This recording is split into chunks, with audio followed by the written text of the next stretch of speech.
சேத்துக்குழி கொய்தான்றவன் எப்படி இருந்தான் எப்படின்னு சொல்கிறோம் கேளுங்க. அது என்ன மொழியில் இருந்தானா ஆடு மாடு மேய்ச்சிக்கிட்டு காட்டுக்குள்ளேயே வாழ்ந்துக்கிட்டு இருந்த பையன்தான். சிறு வயசுலேருந்து எங்கள் ஆட்டம் ஆளுங்களோட சேர்ந்துக்கிட்டு தான் ஆடு மாடு மேய்ப்பான். அண்ணன் தம்பி அவங்க 5 பேர்.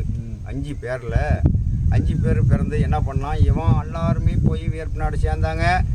பகுதி பேர் அதில் இருந்தாங்க, பகுதி பேர் வெளியில் போயிட்டானுங்க. இவங்க அண்ணன் தம்பி ஆளுக்கு ஒரு பக்கம் ஆகிட்டாங்களா. கடைசியில் இருக்கும்போது அப்புறம் ஆடு மாடு மேய்ச்சிட்டு இருக்கும்போது வேர்ப்பு கடிப்படி ஆகிப்போச்சு. தம்பி இனி இங்கே இருந்தால் நம்மளுக்கு போலீஸ் கடிப்படி ஆகுது, நீ என்ன பண்ணுற போய் அண்ணனாட சேரு அப்படின்றாரு. யாரு அண்ணா சின்ராஜ்ன்ற ஆள்.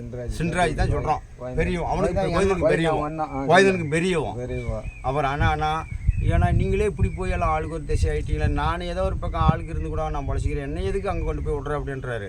தம்பி இங்கே இருந்தால் உன்னை போலீஸ் விடாது, நீ எந்த வகையிலும் இங்கே இருக்கிறது கூடாது, உன்னை போலீஸ் பிடிக்கும், நீயும் போடா. நாங்கள் அண்ணன் தம்பிகளே காணாத ஒழிஞ்சிட்டு ஓடிட்டு இருக்கும்போது நீ அங்கே இருக்க போகிற, நீ போய் அண்ணனாட சேரு, செத்தாலும் சரி அண்ணனாட பொழைச்சாலும் சரி போய் தான் சேரணும் அப்படின்னு கொண்டு போய் ஒப்படைக்கிறார்.